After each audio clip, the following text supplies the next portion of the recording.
Hello everyone, আজকে আবারও একটা নতুন রেসিপি নিয়ে আসলাম, ডিম আলু পোস্ত। আর এটা কিভাবে বানায় আপনারা দেখুন। একদম কম সময়ে একদম সহজভাবে ডিম আলু পোস্ত কিভাবে রান্না করি আমি, আপনারা দেখুন। ফুল ভিডিওটা দেখবেন, ভিডিওটা স্কিপ না করে। এখানে আমি 4টা লোকাল ডিম নিছি। এটা কিন্তু লোকাল ডিম, ব্রয়লারের ডিম না। আর 2টা আলু এরকম করে কেটে নিছি ছোট ছোট টুকরো টুকরো করে।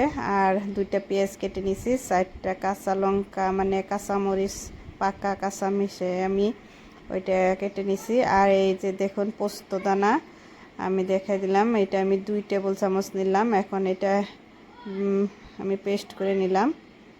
আর এখন এটার আমি এই ডিম আলু পোস্ত রান্না করব, আপনারা দেখতে থাকুন। কড়াই গরম হয়ে গেছে, কড়াইতে দিয়ে দিলাম সর্ষের তেল। আর এখানে আমি দিয়ে দিব ডিমগুলো। আর এই ডিম আলু পোস্ততে আজকে আমি হলুদ ব্যবহার করব না। আর এমনিও তো পোস্ততে হলুদ ব্যবহার করি না, এমনি সাদা চচ্চড়ি বানাবো এটা ডিম আলু পোস্ত। এখন দেখেন ডিমগুলো ভাজা হয়ে গেল, উঠায় নিলাম। তারপর আবারও একটু সরষের তেল দিয়ে দিলাম জিরা ফোড়ন। জিরাটা ফুটে গেলে দিয়ে দিব পেঁয়াজ, সবটুক পেঁয়াজ দিয়ে দিব। আমি এখানে 2টা পেঁয়াজ কুচি করে কেটে রাখছিলাম, ওই 2টাই দিয়ে দিলাম। দিয়ে পেঁয়াজগুলো দিয়ে ভালো করে নাড়াচাড়া করে একটু ভেজে নিব, হালকা লাল লাল কালার অবধি ভেজে নিব। তারপরে এখানে দিয়ে দিব আলু, কেটে রাখা আলু সবগুলো দিয়ে দিব। আর এই পেঁয়াজ আর আলু ভালো করে একসাথে ভেজে নিব, একটু কালার চেঞ্জ হওয়ার দিকে ভেজে নিব।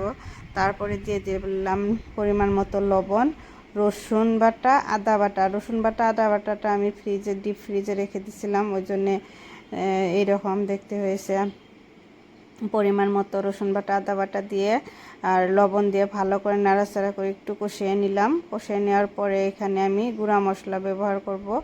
আর গুঁড়া মশলাতে আমি কি কি দিয়ে দেখতে থাকুন। অনেক কিছু দেব না, হালকা পাতলা মশলা দেবে। এখানে দিলাম ধনে গুঁড়ে, আর দিয়ে দিলাম একটু শুকনা লঙ্কার গুঁড়া মানে শুকনা মরিচের গুঁড়া। আর এখানে আমি হলুদ দিব না, যেহেতু সাদা চচ্চড়ি বানাবো ওই জন্য হলুদ দিব না।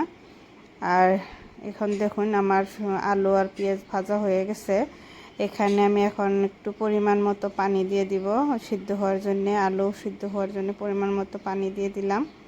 আর এইগুলো পানি দিয়ে ভালো করে মিক্স করে এই ঝোলটা ভালো করে ফুটতে দিব। আর এই আলুগুলো যাতে সিদ্ধ হয়ে যায় এই অবধি ওয়েট করব। এই দেখেন ঝোলটা কি সুন্দর ফুটে গেছে।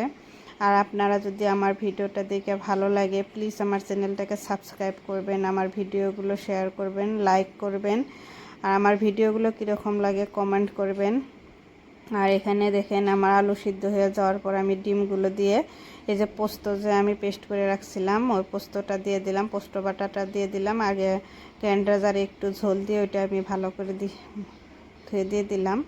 আর এখানে এখন পোস্ত দেওয়ার পরে আমি একটা ঝোলটা একদম শুকিয়ে ফেলাবো, মানে একদম গাঢ় গাঢ় যাতে হয়ে যায়, আঠালো আঠালো যখন হয়ে যায় তখন আমার সবজিটা হয়ে যাবে। আর এখানে আমি চিড়ে রাখা কাঁচামরিচগুলো দিয়ে দিলাম। এই দেখেন আমার তরকারিটা হয়ে গেছে আর কত সুন্দর হয়েছে। আর এটা খেতেও অনেক টেস্টি, বানাইতেও অনেক সহজ আর অনেক কম সময় লাগে।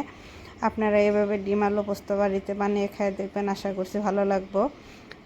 আর আমার ভিডিওটা কীরকম লাগলো আমার কমেন্টে জানাবেন।